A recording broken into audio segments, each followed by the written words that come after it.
Jadi saya ingin sepakati dulu bahwa sebetulnya kalau kita bicara akhir zaman dengan diutusnya Rasulullah SAW, maka itulah sudah masuk dalam ruangnya akhir zaman itu. Ya, cuma kita belum katakan berakhirnya zaman, kita baru katakan akhir zaman. Ya, artinya apa? Kita berada di penghujung kehidupan dunia, ya, dan akan dekat ke akhir kehidupannya, artinya selesai di dunia ini, karena dengan risalah selesai maka tinggal umat menjalani sampai batas yang Allah tentukan, ya, batas waktu yang telah Allah tetapkan. Kalau menunjuk kepada waktu spesifiknya, detiknya, menitnya sampai jamnya, disebut dengan sa'ah, namanya as-sa'ah. Ya,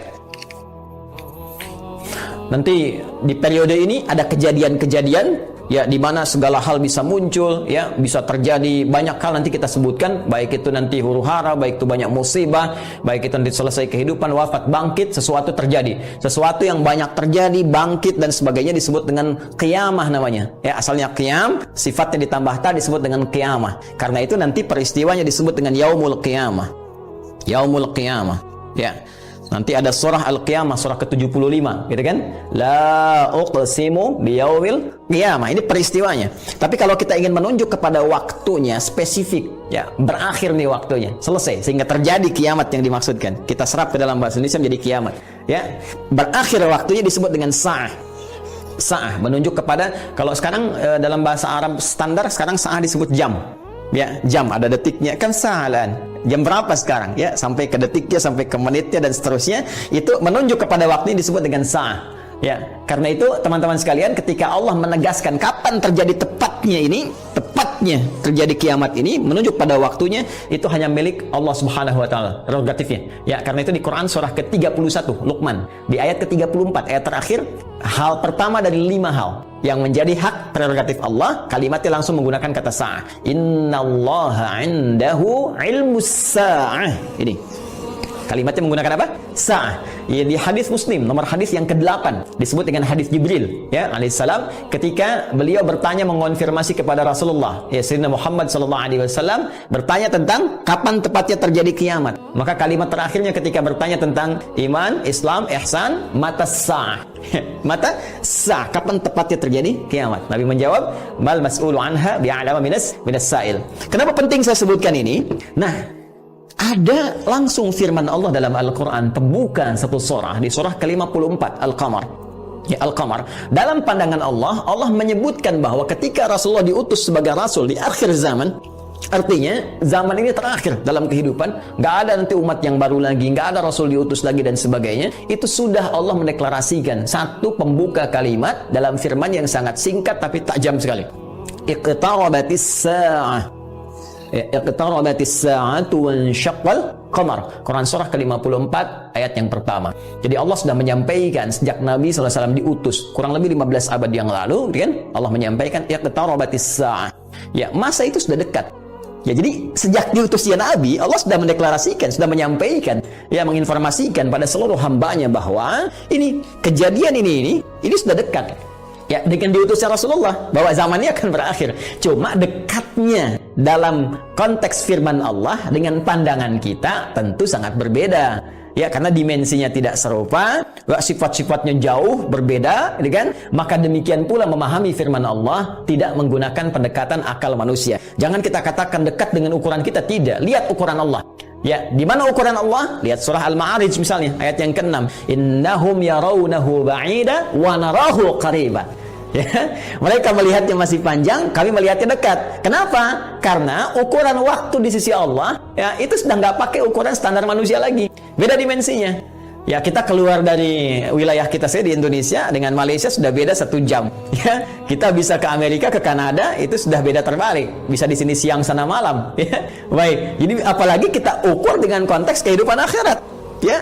Ya, ketika Allah berfirman dengan kita di sini, ya, antara kehidupan di luar bumi, di langit saja misalnya, itu yang sudah tidak ada gravitasi lagi, sudah gravitasi 0, itu perbedaan waktunya sudah berbeda jauh. Makanya ketika Al-Quran menginformasikan fi yaumin kana miqdaruhu alf sanatin mimma ta'udun, ya, ada 1 tahun bisa beda 1000 tahun. Dalam konteks orang dihukum di neraka bisa seharinya serasa 50.000 tahun, sehari bisa 1000 tahun. Artinya kalau Allah katakan misalnya 7 hari, berarti masih 7.000 tahun ya. Ya, 2 hari berarti masih 2.000 tahun dalam konteks terkecilnya, dalam pandangan kita. Tapi kita tidak tahu kapan itu terjadi. Secara singkat, Allah sudah mengatakan bahwa sejak Rasulullah SAW diutus, ini keadaan sudah akhir zaman. Ya kan? Satu. Dan sudah mendekat kepada kiamat. Cuma dekatnya itu kapan waktunya, kita tidak tahu. Dalam pandangan Allah dekat, dalam pandangan kita ngitung dari masa Nabi ke sini masih 15 abad, belum kiamat juga, ya kan? Sekarang belum kiamat juga, makanya jangan tanya tentang waktunya. Ya, yang ditanya persiapan kita apa? Ya, kalau Anda bertanya tentang waktu pada sesuatu yang sudah diatur, kaidah mengatakan sesuatu yang sudah diatur, jangan banyak ditanya lagi. Nanti menjadi semakin tidak teratur keadaan Andanya. Ya, matahari terbit dari timur, tenggelam di darat. Masih Anda tanya, kenapa terbit dari timur? Itu kurang kerjaan. Kurang kerjaan. Ya, kenapa malam gelapnya? Itu kurang kerjaan. Jelas ya? Kenapa? Karena sudah kita mengerti, itu ma'lumun bid-darurah, sudah dipahami, sudah dimengerti. Naluri kita sudah bisa membaca, akal kita sudah mengetahuinya, ditanamkan dalam diri kita. Karena itu, sesuatu yang sudah Allah atur, jangan ikut-ikut mengatur lagi. Ya, Nabi pernah ditanya tentang kiamat, Nabi tanya, bagaimana persiapan kamu kalau terjadi besok? Jangan tanya waktunya. Karena Allah rahasiakan semua itu supaya memberikan getaran pada jiwa kita dan katalis pada diri kita untuk meresponnya dengan semangat beramal dan menyiapkan. Itu poin. Baik, jadi kalau kita sudah pahami ini semua, bahwa kita hadir saat ini, aktivitas kita ada di penghujung zaman, artinya memang kita sudah berada di akhir zaman, tapi kita tidak tahu kapan zaman berakhir, tapi kita bisa melihat tanda-tanda yang disampaikan Rasulullah SAW di setiap perubahan-perubahan yang terjadi di akhir zaman ini. Perubahan-perubahan inilah yang menjadikan kita mesti menghadapi tantangan-tantangan yang dimaksudkan, karena setiap era perubahan tadi itu ada tantangannya tersendiri, tahadiyatnya sesuai dengan karakteristik umatnya. Nah, pertanyaannya, apa yang diinformasikan oleh Rasulullah di zaman beliau berupa tantangan-tantangan sampai perubahan-perubahan setelah masa-masa beliau kemudian wafat, bagaimana prediksi-prediksi yang disampaikan oleh para sahabat, ini yang coba kita uraikan. Dan di antara uraian itu ada yang teman-teman sebut dengan petaka-petaka, ada yang kita istilahkan dengan musibah-musibah. Seperti apa musibah yang digambarkan itu di setiap waktu-waktu yang berganti sepeninggal Nabi SAW, itu yang coba kita turunkan. Lalu kita akan mengaji bagaimana Nabi memberikan petunjuk kepada kita dengan izin Allah Subhanahu wa taala, saking sayangnya kepada kita, supaya setiap umat yang mengalami masa-masa itu lulus menghadapi ujian. Itulah rahman Allah Subhanahu wa taala. Itulah diantara sifat Rasulullah yang disebut dengan rahmatan lil alamin. Saking cintanya kepada seluruh pengikut beliau, umat beliau, maka beliau memohon kepada Allah diberikan petunjuk oleh Allah, begini, setiap era ini nanti akan ada begini. Nanti kamu akan hadapi begini. Begini cara menghadapinya, begini cara menjaganya. Kalau kita lakukan itu dengan baik, maka Allah akan menyelamatkan kita dari keadaan-keadaan yang dimaksudkan dan lulus kita ujian sampai kita menghadap kepada Allah Subhanahu wa taala. Kehidupan ini sebentar. Ya, sebentar. Jadi kalau kita terlampau banyak mainnya, ya pada akhirnya kan selesai. Karena itu patut kita menata diri dengan baik supaya maksimal kita bisa hadap. Nah, mari kita turunkan. Kalau sudah paham ini, mohon maaf ya, saya izin hapus dulu. Bismillah. Saya berikan kesimpulan dulu sejenak. Jadi jangan lantas nanti diartikan akhir zaman, kiamat gitu kan, padahal kita juga sedang di akhir zaman sekarang. Dan Rasulullah diutus Rasul akhir zaman. Sekarang kita ustadznya ustadz akhir zaman gitu kan. Dan kalau ada presiden akhir zaman, menteri akhir zaman, lihat lurah akhir zaman, termasuk juga sekolah-sekolah akhir zaman dan sebagainya. Tapi zaman itu sampai berakhir seperti apa tahapan-tahapannya, bagaimana ujiannya, itu yang kita lihat. Ini kesimpulan pertama, satu, tentang akhir zaman sudah kita bahas. Ya, adalah satu era terakhir, ya, era terakhir dari umat manusia yang beraktivitas, ya kan, di bumi. Ini dia, era terakhir dari umat manusia yang beraktivitas di bumi. Jelas ya? Nah, ditandai dengan diutusnya Rasul terakhir, yaitu Rasulullah Sayyidina Muhammad sallallahu alaihi wasallam, kan? Sallallahu alaihi wasallam. Kemudian karena siap Rasul itu membawa petunjuk, juga diberikan petunjuk berupa hudan terakhir. Itu berupa Al-Quran. Karena Al-Quran pun ketika diturunkan Allah menyebut dengan hudan. Buka Quran surah kedua Al-Baqarah di ayat 185. Syahrul Ramadan alladzi unzila fihi Al-Quran hudan linnas. Ya, hudan linnas wa bayyinatin minal huda wal furqan. Baik, sekarang dari sejak diutusnya Rasulullah sudah masuk akhir zaman, bagaimana perjalanan. Nah, kalau kita turunkan dari sini di masa Rasulullah SAW, Rasul ya SAW sampai dengan kita sekarang, ya. Sampai kita sekarang di masa kini kurang lebih ada sekitar 15 abad. Nah, sekarang kita akan bicara tentang bagaimana Rasulullah SAW menyampaikan tentang berita-berita nubuat itu tentang berita besar yang terjadi dibawa oleh utusan. Ya, orang menyampaikan nubuat disebut dengan nabi, pembawa berita besar. Beritanya disebut dengan naba, karena itu ada surah An-Naba. Ya, amma yatasadun 'anil naba'il 'azim, ya. Nah, ini nanti ada nubuat-nubuat beliau yang disampaikan kepada para sahabatnya, terlacak sampai dengan ke kita tentang peristiwa-peristiwa yang terjadi di masa-masa sampai mendekat kepada waktunya berakhir, as-sa'ah, ya, as-sa'ah. Ya. Ini karena akhir di sini akhirnya selesai gitu, nggak bisa ditulis lagi, dan karena kita di sini ya dekat ya, tapi kan nggak tahu masanya kapan. Jadi kurang lebih ginilah ya, supaya agak ngeles sedikit bahwa papan tulisnya udah nggak cukup. Jadi gini ya teman-teman sekalian, saya turunkan ke sini. Nah, baik, sekarang saya beri contoh begini misalnya. Ya, ini hadis yang populer saja, saya langsung ambil dari hadis riwayat Muslim. Hadis riwayat Imam Muslim. Ya, nomor hadis yang ke-8. Nanti ada bab tentang iman, Islam dan ihsan. Ya, dikenal juga dengan hadis Jibril dan banyak dikutip oleh para ulama, termasuk juga Al-Imam An-Nawawi dalam Al-Arba'in. Dari 42 hadis beliau mengutip ini, teman-teman sekalian, di hadis yang kedua setelah innamal a'malu binniyat masuk hadis ini. Ya, Nabi Hafsin Umar bin Khattab radhiyallahu taala anhu qala bainama nahnu julusun 'inda Rasulillah sallallahu alaihi wasallam ittala 'alaina rajulun shadidu bayadis thiyabi shadidus sawadis sa'ri la yura 'alaihi atharus safari. Nah, kemudian setelah itu dia datang kepada Nabi sallallahu alaihi wasallam, fajalasa ila Nabi sallallahu alaihi wasallam fasnada rukbatayhi wa wada'a kaffayhi ala fakhidhihi faqala ya Muhammadun akhbirni 'anil Islam, dijawab oleh Nabi akhbirni 'anil iman, dijawab oleh Nabi akhbirni 'anil ihsan, dijawab oleh Nabi, terakhir kemudian mata sa'ah. Ya, bertanya tentang tanda-tanda as-sa'ah. Kapan ini ya terjadi tepatnya kiamat? Nabi menjawab, mal mas'ulu anha bi'alam min as-sa'il. Ya, tidaklah yang ditanya lebih tahu daripada siapa yang bertanya. Ya, tidaklah yang ditanya lebih tahu daripada yang bertanya. Jadi yang ditanya Rasulullah SAW ini kan Jibril, dekat dengan Allah. Allah Subhanahu Wa Taala berikan wahyu lewat Jibril sampaikan kepada Rasulullah. Tentunya ya malaikat Jibril lebih tahu dibandingkan dengan saya. Ya, ini juga pertanda ada dua hal. Pertama, pertanda ujian yang disampaikan malaikat kepada Nabi Muhammad supaya tidak mengarang sesuatu di luar apa yang Allah wahyukan kepadanya. Dan ini membenarkan risalah Nabi Muhammad SAW. Yang kedua juga salah satu pertanda bagaimana ta'zimnya, ya, kagumnya malaikat Jibril kepada Nabi Muhammad karena merasa Rasulullah lebih dekat dengan Allah Subhanahu Wa Taala. Bagaimana dipuji dalam Al-Quran, wa innaka la'ala khuluqin 'azim, dijamin surga sebelum wafatnya, inna a'tainakal kautsar. Ya, tentu ada pertanyaan dari malaikat, nih hamba luar biasa disayang Allah, dan hamba manusia yang sudah pada tingkat tersayang dari Allah itu melebihi malaikat.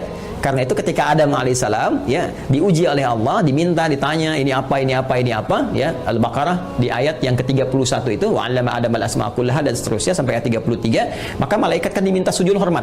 Ya, 34-nya. Wa idz qulna lil malaikati isjudu li Adam fasajadu. Kan? Maka mereka diminta sujud hormat kepada Adam alaihissalam. Apalagi Nabi Muhammad sallallahu alaihi wasallam dengan segala puncak ketakwaan dan kedekatannya kepada Allah, maka mengkonfirmasi malaikat karena melihat bagaimana kedekatan Rasulullah dengan Allah Subhanahu Wa Taala. Tapi tetap Nabi dengan tawadhu mengatakan mal mas'ulu anha bi'alam minas sa'il.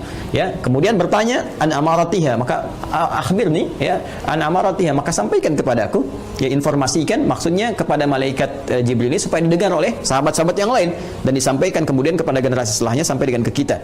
Ya, apa tanda-tandanya? Nah, ini tanda-tanda umum teman-teman sekalian yang mencakup kehidupan secara umum, baik itu dialami oleh ahli Quran ataupun bukan ahli Al-Quran. Jadi ada masa-masa kehidupan dari sejak zaman Rasulullah nanti terus yang akan mendekat kepada as-sa'ah, berakhirnya kehidupan. Apa diantaranya? Ini banyak hadisnya ya. Ini saya baru ambil salah satu gitu kan. Salah satu. Maka dikatakan misalnya antali dalam turabbataha, bagaimana seorang pembantu melahirkan tuannya. Ya, di sini para ulama ada yang memahami sesuatu dunia menjadi terbalik. Ya, suatu dunia menjadi terbalik. Kalau kita lihat tekstual kan nggak mungkin, oh, pembantu kok lahiran tuan, kan nggak mungkin. Tapi ada yang mengartikan banyak hal. Ya, keadaan menjadi terbalik. Ya, misalnya mohon maaf ya, kan biasanya tuan yang mengatur pembantu, sekarang pembantu ngatur tuan. Ya, jadi nanti ditafsir dengan hadis-hadis lain, ketika yang benar disalahkan, yang salah dibenarkan. Kemudian pembantu melahirkan tuan, ada yang mengartikan dengan perzinahan, ya, selingkuh antara pembantu dengan tuan, dengan majikannya dan sebagainya, atau majikan memanfaatkan tuan dan sebagainya. Ya, ada kalimat-kalimat seperti seperti itu, wa antaral khufata rawatal alata, ya, kemudian Anda bisa melihat kata Nabi sallallahu alaihi wasallam bagaimana pada masa itu orang-orang Badui yang ya dari jauh dari pedesaan tiba-tiba mendapatkan sesuatu yang luar biasa sampai ya tatawaluna fil bunyan, lomba meninggikan bangunan. Ya, ini ada yang memahami bahwa orang yang biasanya mengembala kambing, artinya orang-orang yang desa dari jauh dari apa yang tidak terbiasa dengan hal-hal yang mewah, tiba-tiba sibuk dengan kemewahan-kemewahan. Ya, kemudian nanti ditafsir di hadis lain, orang-orang berlomba-lomba dalam urusan dunia, sampai orang-orang desa pun ada ikut-ikutan, ya, pengen terlibat dalam konteks dunia dan sebagainya, yang biasanya mereka hidup dalam keadaan-keadaan yang serba sederhana dan sebagainya. Jadi situasi-situasi ini situasi umum. Ya, nanti ada hadis terkait dengan banyak menyebar penyakit-penyakit yang menular, yang jarang ada obatnya dan sebagainya. Ini masih persoalan-persoalan umum yang dengan umum ini dialami oleh semua orang. Artinya mau ahli Quran, bukan ahli Quran, ya akan mengalami peristiwa ini. Ya, saat kebenaran mulai tertukar, saat macam-macam dan seterusnya lah. Ya, tapi alhamdulillah kita nanti masih dilindungi dengan hadirnya hadis-hadis lain. Ya, masih ada ulama-ulama. Walaupun nanti mesti hati-hati ketika ulama banyak yang diwafatkan Allah Subhanahu Wa Taala. Sekarang kurang lebih sudah di atas 400 dari situasi pandemi saya di Indonesia saja. Itu bukan yang kaleng-kaleng, itu ulama-ulama yang memang ahli pesantren, ahli dzikir, ahli ilmu dan sebagainya. Mesti hati-hati juga.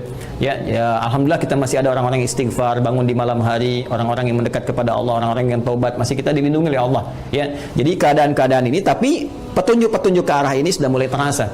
Artinya Nabi menyampaikan setelah kehidupan beliau akan dialami masa-masa ini.